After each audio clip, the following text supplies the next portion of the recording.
Welcome to World Shared Practices Forum. I'm Dr. Jeff Burns, Chief of Critical Care at Boston Children's Hospital and Harvard Medical School.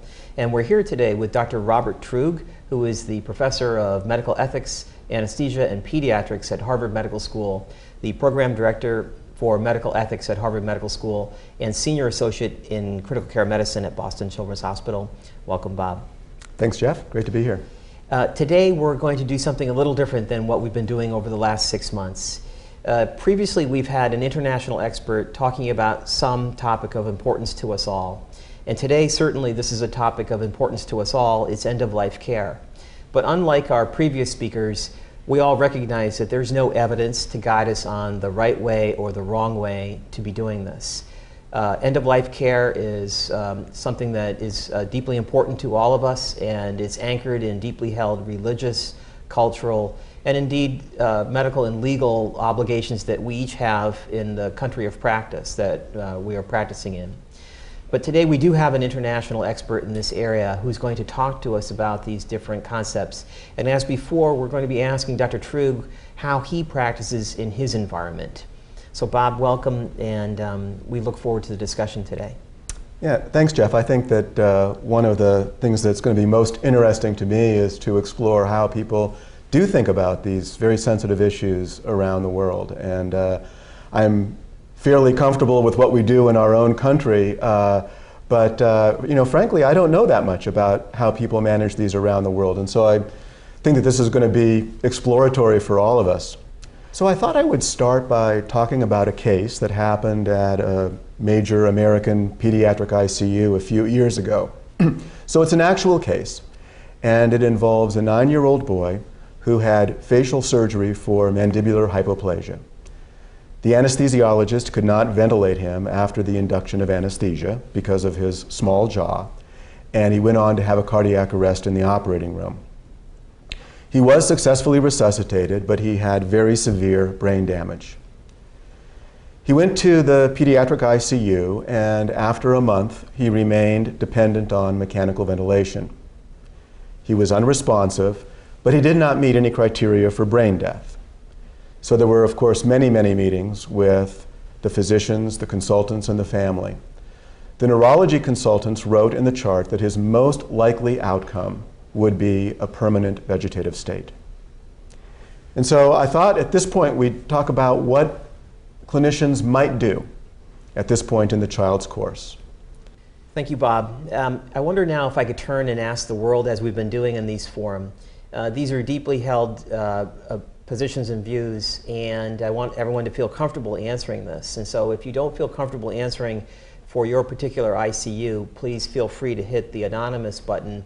And if you could, leave some description to the extent that you feel comfortable as to what city or what country you reside in.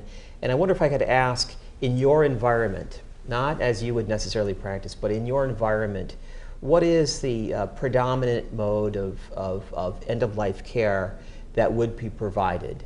Would it be that the first category, that the ventilator is withdrawn? Or would it be the second category, that you continue ventilation but do not increase the ventilator settings? Or is it the third category, none of the above, all necessary ventilatory support must be continued? Or the fourth, any of the above, depending on the advice of the physicians and the desires of the parents. Or last, is something else, as Dr. Truog has listed here. And again, please answer to the degree that you feel comfortable, and if necessary, please use the anonymous button. And if you could, even when answering anonymously, to the extent that you feel comfortable, tell us what country and city your intensive care unit is located.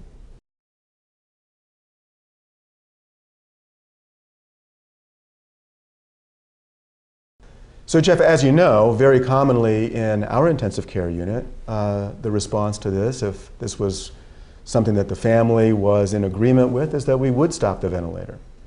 And actually, you and I have just completed some research where we looked at 192 cases of children who died in the ICU at 5 centers around our country. And 71% of the time, the children died after the withholding or withdrawal of life support. So this is in fact very common in our country, in our culture, and in fact in adult ICUs even more common. As many as 90% of deaths follow withholding or withdrawal of life support. In the United States? In the United States, that's right. Now, you know, if we look at this from sort of a philosophical or an ethical context, I think for many, their practice is determined by how they think about the question, should physicians ever hasten death? That is, do anything that might speed up the death of a patient. And for conversation purposes, let me suggest that there's at least 3 different ways that you could look at this question. One would be that to hasten death is always wrong, that life support should never be withdrawn. And in my limited experience with how practice varies around the world, I think that this is true, for example, throughout some of Southern Europe, throughout the Middle East, for example. And at least from talking with colleagues that I have in those parts of the world, while they never withdraw life support, I understand that it's often quite common for them to make a decision not to add new therapies, you know, for example, not to go to high frequency or go to ECMO, or perhaps not to escalate support. So while patients die without having life support withdrawn, at least from what I've learned from conversation, is that patients often don't have a prolonged death because of decisions to limit the escalation of life support.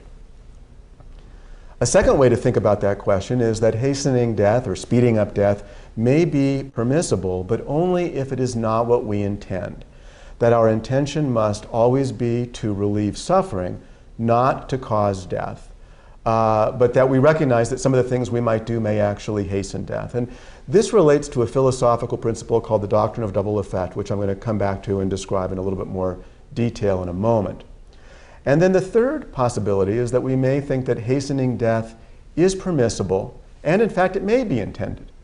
And we know that there's at least 2 countries in the world where this is the case, the Netherlands and Belgium. And there is some data that in fact this is done in other parts of the world, even though it's not explicitly endorsed by the laws of the country. But even here, we would say that this decision to hasten death must be consistent with the patient's best interests. This can't be a way for people to commit suicide, for example. This only pertains to patients who have a terminal illness, for example. And it must be voluntary. It must be the choice of the patient for themselves. And this is, of course, a problem with children because particularly young children are not able to make choices like this.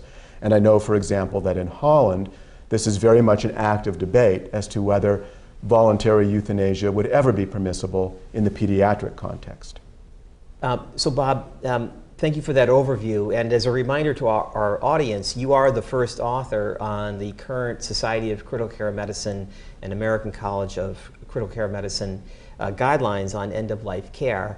And that's a very clear overview. You alluded to your personal practice, and I wonder if I could press you just a bit. In your personal practice, where do you fall? Into which of these categories do you fall? Yeah, so you know, in all situations, we're going to be working very closely with a family around their preferences, their hopes, and how they would like to proceed. And much of our decision making would be guided by their thinking about this. But as I think the data from our study showed, and certainly in my practice, is that very often here the decision will be made to stop the ventilator and thereby allow the child to die. Bob, obviously the next logical question is, if you're practicing in an environment where the decision to withdraw mechanical ventilatory support is legal and is indeed seen as the appropriate thing to do, the logical question becomes, how do you do it? What are the different ways we should be thinking about this? Right, and so a couple of different approaches that have been in the literature. One is to go ahead and remove the endotracheal tube from the child. Another is to leave the tube in place, but to just turn down the degree of support. So, for example, putting the ventilator to CPAP and turning the oxygen concentration to room air. In the adult community, that term is often terminal wean? Terminal wean, right? So this goes, removing the endotracheal tube is often called terminal extubation. Turning down the ventilator settings is often called a terminal wean. And it turns out that historically, the approach has differed quite a bit by specialty. So pediatricians were more inclined to remove the endotracheal tube, internists and surgeons to turn down the ventilator settings. Why might that be the case, by the way? Well, you know, there's some pros and cons to each, and I think that maybe might help us to understand. So if we remove the endotracheal tube, one of the main advantages is that it allows the parents to have a more natural interaction with the child as their child is dying, and to be able to hold their child without having a piece of plastic there. One of the downsides for this, though, is that the child may have some obstructive respirations with some stridor or gasping, and that can be uncomfortable for the family and sometimes difficult to manage. So the advantage of leaving the endotracheal tube in place is that it avoids any problems with upper airway obstruction. It maintains the patency of the airway, and it is less abrupt, so that if the patient shows any signs of being uncomfortable or having shortness of breath, it gives us an opportunity to go ahead and start to administer some medications. So Bob, once again, you're the first author of the current guidelines, but could I ask you, in your own practice, do you believe or do you practice that one way or the other? Do you prefer one mode over the other? And if so, how do we think about that? Or if you do both, how do you think about when you're going to do a terminal extubation and when do you do a terminal wean? Yeah, I think that when I started off, they were pretty much all terminal extubations because that's what I had seen. But I've come to think that it is better if we're versatile with a variety of different approaches. And in fact, oftentimes combining these two, I think, can work very well. To leave the endotracheal tube in place initially, to turn down the ventilator settings, put the child on CPAP, turn the oxygen down to room air, maybe begin to titrate in a little bit of sedation, make sure that the child is going to be comfortable. And then once you're assured of that, to go ahead and take out the endotracheal tube and then allow the parents to be with their child in this more natural state. I think that for us to be flexible, to be able to adapt to the situation and to the needs of individual families is often the best way to go. I wonder if I could turn now again to our colleagues around the world, and once again, to the extent that you feel comfortable, if you could tell us what city and country you're practicing in, and if you feel less comfortable doing that directly, please feel free to use the anonymous button. But again, would appreciate if you could give us some sense, to the degree that you feel comfortable, as to where your practice is located. And once again, the question is, now that we've heard from Dr. Truog, what describes the practice in your environment? Is it that typically the endotracheal tube is removed, the so-called terminal extubation, or is it more common that the endotracheal tube remains in place, the so-called terminal wean, or is it a mixture of the two, depending on the circumstances, as Dr. Truog described?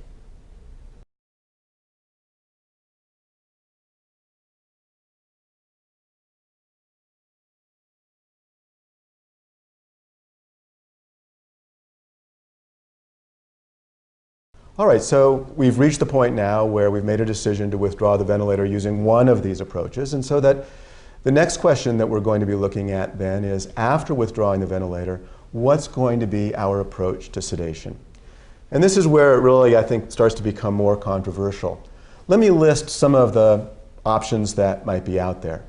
One would be that no medications should be given, because many of these depress respirations and could hasten or speed up the patient's death. Another is that meds should be titrated to the patient's comfort, enough to provide comfort but not more. Next is that perhaps we might give a large bolus of a drug like potassium chloride through something like a central venous line, which assures the patient a quick and a painless death, or somewhat similar, perhaps a large dose of morphine. Let's say, for discussion, 2 grams, a very large dose, could be given also to assure a quick and a painless death. Or how about a neuromuscular blocking agent? Could be added to any of the above, again, to assure that the process is quick and certain, or perhaps something else. So I put all of these down because all of these I know have happened. I know of cases where each of these approaches has been taken, and I think it's worth talking about their relative pros and cons.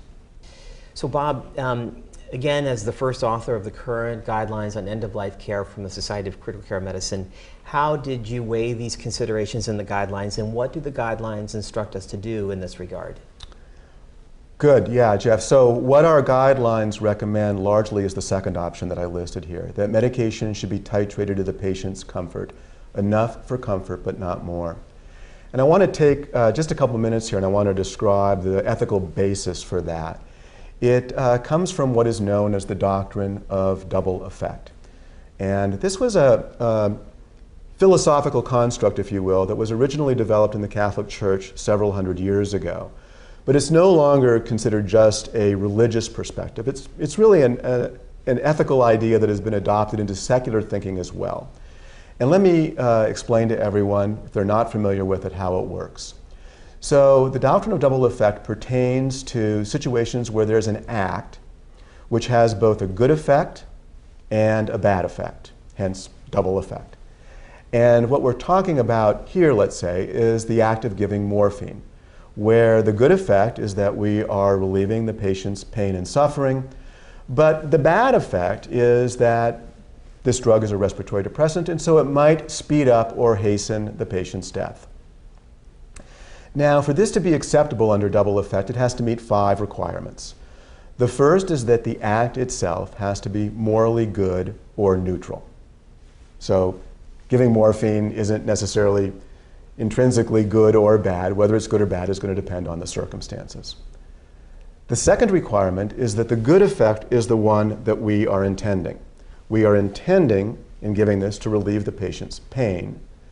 The third requirement is that the bad effect cannot be intended, but must merely be foreseen. We know that morphine is a respiratory depressant. We know that it might hasten the patient's death, but it is not what we are intending. It is merely foreseen. Fourth is that the bad effect cannot be the means to achieving the good effect. So this is the problem with potassium chloride, because we might say that potassium chloride, by causing rapid cardiac arrest, is in a sense kind of a pain reliever. I mean, it's not necessarily a bad way for anyone to die, but the reason why it's not acceptable under this double effect construct is because the only way that potassium chloride can result in pain relief is through the bad effect of speeding death. You can't get the pain relief unless you cause the bad effect. Whereas with morphine, you can have pain relief without necessarily causing death. And then the fifth requirement is what's called a proportionality requirement. That is, on balance, the good that we're trying to achieve must outweigh the bad that we're allowing to have happen. And the example I typically use for this is, imagine we had somebody in the intensive care unit after, let's say a bad motorcycle accident. And they have a lot of broken bones and they're in a lot of pain, but we think that they're going to recover and do fine. Now, certainly in that situation, it would not be okay for us to titrate in more and more morphine until the patient has a respiratory arrest and dies. In that situation, we would have to do something else. If their pain was bad enough, maybe we'd put them on a ventilator in order to be able to control their pain. But in the situation of somebody who is terminally ill, then that balance shifts. And then we're saying it's more important that we make sure they're comfortable than that we prevent hastening or speeding up their death. So that's basically the way that the double effect works. And in the United States, this has been very much endorsed into our legal system. So, for example, there was a famous case in our Supreme Court a few years ago where our Chief Justice, the highest justice in the land, wrote, "It is widely recognized that the provision of pain medication is ethically and professionally acceptable, even when the treatment may hasten the patient's death, if the medication is intended to alleviate pain and severe discomfort, not to cause death." Now, he didn't use the words double effect in this because double effect is a term of philosophy, not a term of law. But if you were to take that diagram I just showed and summarize it in one sentence, you couldn't do a better job than he did here. So, in the United States, the practice, according to double effect, maps perfectly with our law. And so this is, very much defines the way that we practice here. I wouldn't want to stop, though, without pointing out that there are people who feel that there are problems with double effect. And I just want to mention quickly a couple of those. So, for example, some people have pointed out that we're usually morally responsible for all of our actions, not just those we intend. but for those that we should reasonably foresee. And there's lots of examples of that. If somebody goes out driving drunk, for example, they surely don't intend to kill anyone, but if they do, they're morally responsible for that. And so the argument would be, why should it be any different in this context? Why should we be given sort of a ethical pass just because we're not intending what we definitely foresee? The other is that double effect requires us to be intending only to cause comfort, but not to hasten death. And as many people have pointed out, our intentions are usually more complex than that. I like, for example, this quote from Anton Chekhov, the great Russian physician writer.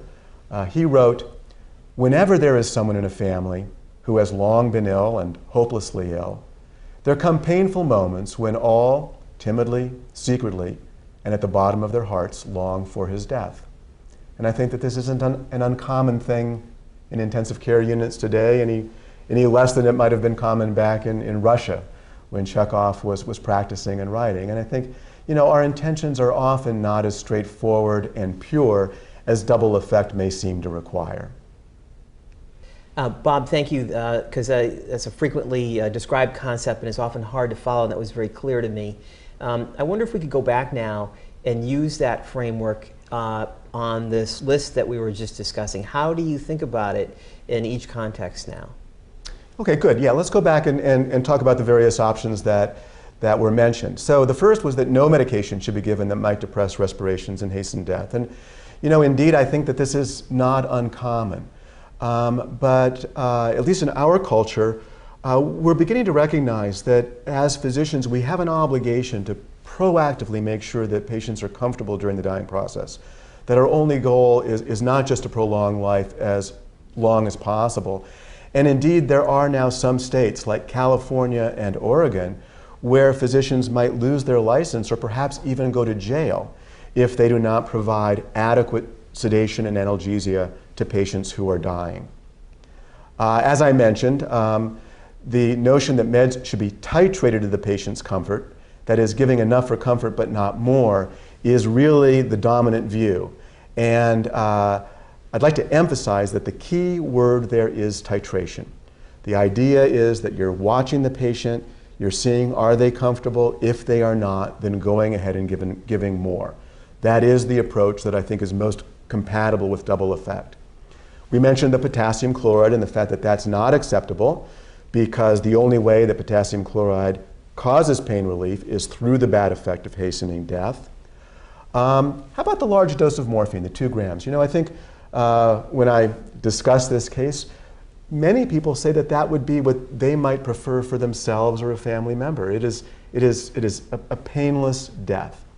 And yet that has problems with double effect too, because when you're giving such a large dose of morphine, it's very difficult to say that your intention was only to relieve pain, not to cause death, since that would otherwise be a lethal dose. And then finally, neuromuscular blocking agents. When physicians perform euthanasia in Holland, for example, these agents are often a part of what they use. But under double effect, they're not permissible because it requires that our intentions be to relieve pain. And as we know, these drugs don't do that. They don't have that pharmacological effect. So we can't use them and say that we're intending them to do something that they cannot do. So that's sort of how I would lay out these various positions around the different approaches we might take and how they fit with that doctrine of double effect. Bob, thank you for that overview. I wonder if I could ask you now this. What if the parents say to you, I don't want you to give any medication to my dying child? And your response is, but I from everything I can assess about your child's in pain or is going to experience pain or discomfort, and I don't recommend that. And the parent turns back to you and says, I understand that my child may experience suffering, but it's important for me for various reasons that you not administer any analgesia or sedation, no medications. How would you respond to that? Well, I think that's one of the toughest situations we deal with. And I think it's very important to explore what the parental reasons are for that. I mean, sometimes it may be even that they're concerned about addiction or things like that, which obviously are irrelevant. Some might misunderstand their the religious tenets that they follow, because, for example, in Catholic teaching, it is okay to give medications to a child even when they might hasten death, as long as we're giving it with the intention of making the child comfortable. But for others, there's a notion that there is a redemptive element to suffering and things like this, that I think calling in our spiritual advisors, people that might help to advise the family, could be helpful.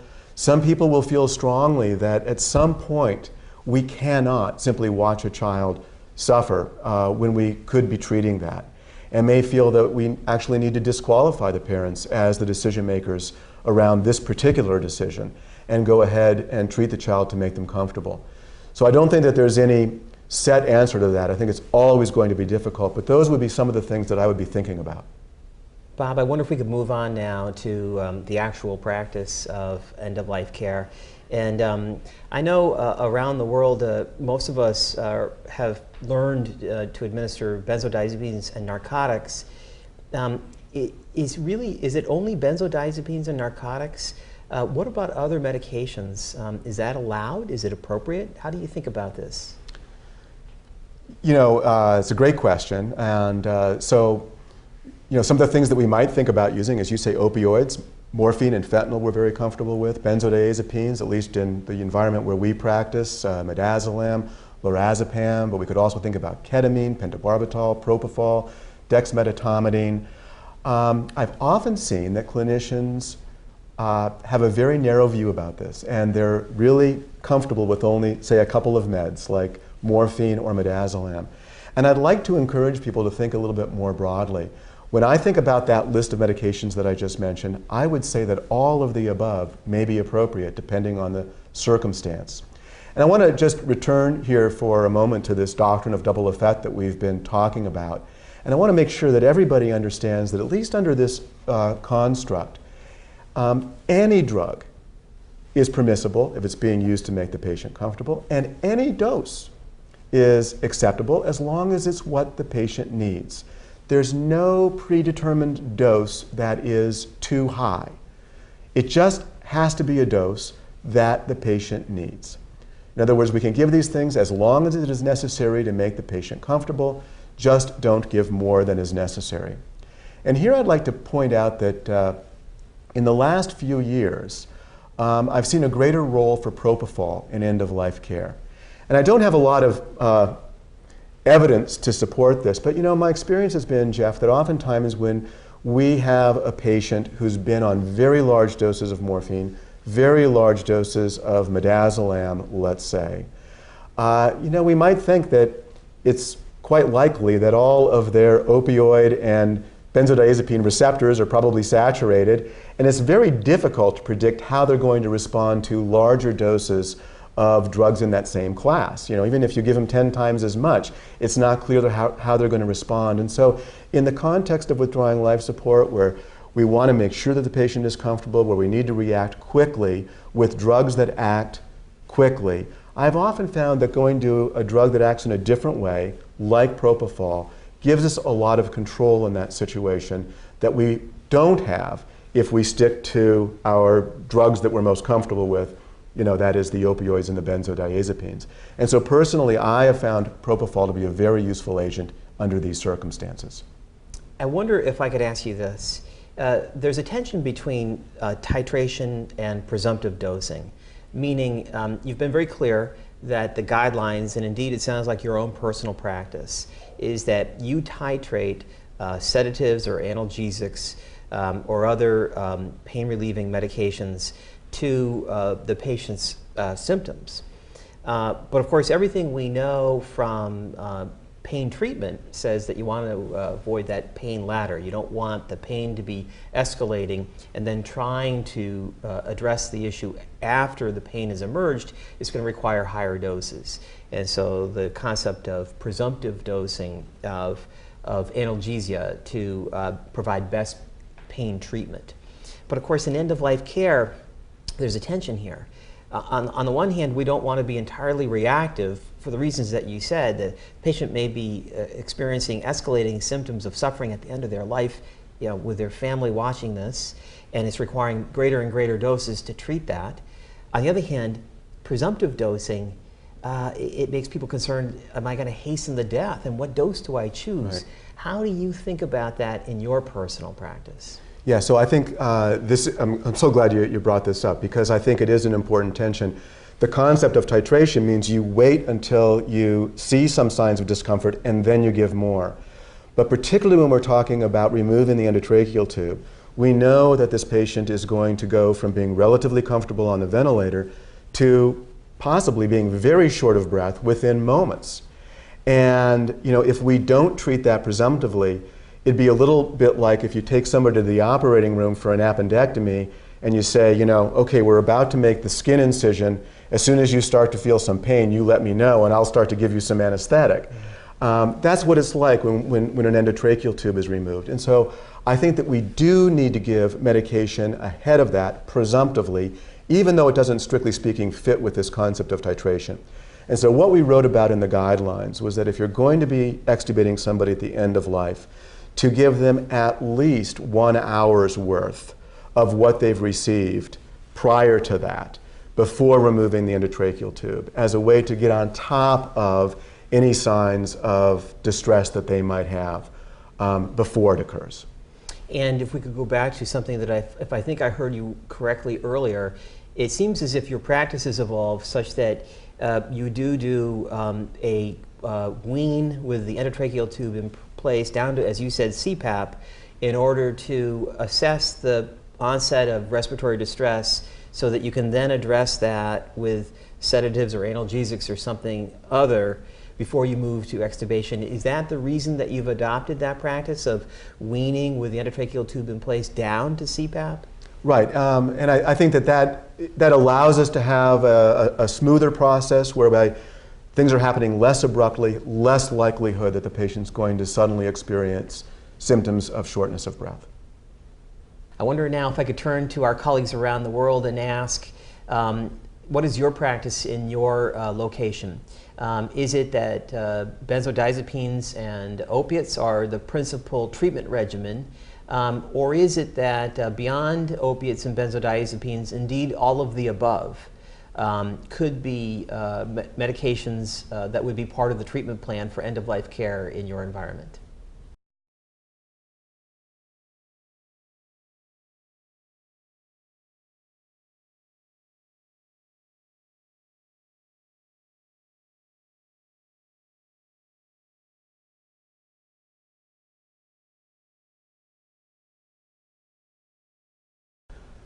All right, Jeff. Well, I think a lot of what we've talked about, I'm sure there's many views around the world about how these should be done.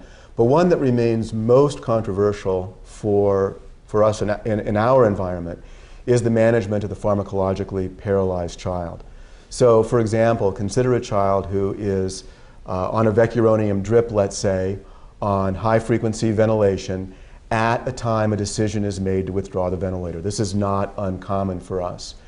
And the question then is, how do you manage the infusion of vecuronium in this context? And at least 3 possibilities would be that someone would say, well, I'll just stop the drip, but I'm not going to delay the withdrawal of life support just because the child still is pharmacologically paralyzed. Or some would say, I stop the drip and then I wait until I see some movement, tells me that it's starting to wear off. Or some might say, I stop the drip, but I'm not going to be comfortable withdrawing the ventilator until I know that that agent is completely gone, even to the point of administering reversal agents like neostigmine and atropine, for example. And I know that around the country, practices vary quite a bit here. I do want to emphasize that this is the context of a child who is already paralyzed because they've needed that in order to tolerate the treatments that were given. I do want to come back and say, as we said before, that for somebody who has not been receiving these drugs, I believe in our environment, paralytic agents should never be given as part of end-of-life care. But this is the question of what do you do if they're already paralyzed and now you're faced with the moment of withdrawing the ventilator? Well, Bob, you've made that distinction very clear, that the context that we're talking about now is a child whose prior treatment regimen has, for various reasons, included neuromuscular blockade.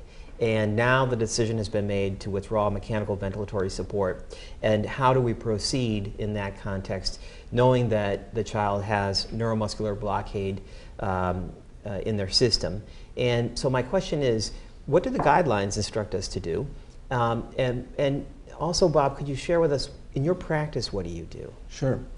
So we gave this a lot of thought in writing the guidelines, and these do remain quite controversial, as I said. Let me give the guidelines here. First, again, paralytic agents should never be introduced at the time of withdrawal of life support to someone who has not been receiving them. We are pretty clear about that. But when patients have been receiving paralytic agents for therapeutic reasons, neuromuscular function should ideally be restored before withdrawal of life support. And so that is what I try to do. Now, why? Because it gives me the most reassurance that I have made the child comfortable. The only way that I can really be sure they are comfortable is by seeing whether they're comfortable in a situation where they're able to show me behaviorally, where they're able to move. You know, under anesthesia, we can often use vital signs as a sign of patient's comfort. We can watch to see if they become hypertensive or tachycardic, but those are going to be unreliable in the context of a dying patient. The most reliable sign is to be able to observe them behaviorally. In order to do that, the drug needs to be gone. So that's the ideal. But unfortunately, sometimes if we wait for the neuromuscular blocking agent to wear off, in certain situations, particularly in patients who have hepatic or renal dysfunction, it might be hours, it might even be days. And during that time, we're going to be continuing to treat the patient with therapies that the family has already decided they don't want. We're continuing to impose pain and suffering on this child for no purpose. And so there's where I think that a compromise is often called for. And so in the guidelines we wrote, when restoring neurologic function would impose an unacceptable delay on the withdrawal of life support, withdrawal may proceed with particular attention given to ensuring the comfort of the patient through the dying process, recognizing that signs of discomfort will be difficult to detect. And I think that those actually do reflect my practice. I try to restore neuromuscular function when I can, but when that's going to impose an unacceptable delay, we do go ahead and withdraw, even though the child remains paralyzed, being particularly careful to make sure that we've provided enough analgesia and sedation. I wonder if I could ask our colleagues one last question. Could you describe your location to the extent that you feel comfortable, what country and what city your practice environment is located in? And again, you're not answering for yourself in your own practice, but rather in your environment, is the general practice that you do or do not follow the SCCM guideline position that Dr. Truog has just outlined on neuromuscular blocking agents at the end of life? Secondly, if you follow some other practice, could you describe for us what that might be? And again, if you feel more comfortable using the anonymous button, please do so, and we look forward to your comments.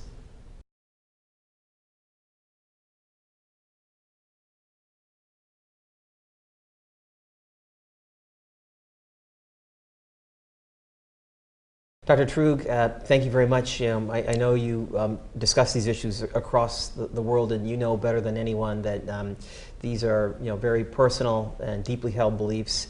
And we also appreciate the work that you've done for our community, both the pediatric community and the adult critical care community, as the author, not just most recently, but the first author in 2003, and then more recently in 2008 on the Society of Critical Care Medicine Guidelines for Care at the End of Life. It's given all of us, I think, a pathway to at least look at and try to follow. So we thank you for all your efforts. Thanks. This was a first-time opportunity for me to really discuss these issues with an international, truly international audience, and I'm looking forward to seeing what the comments are.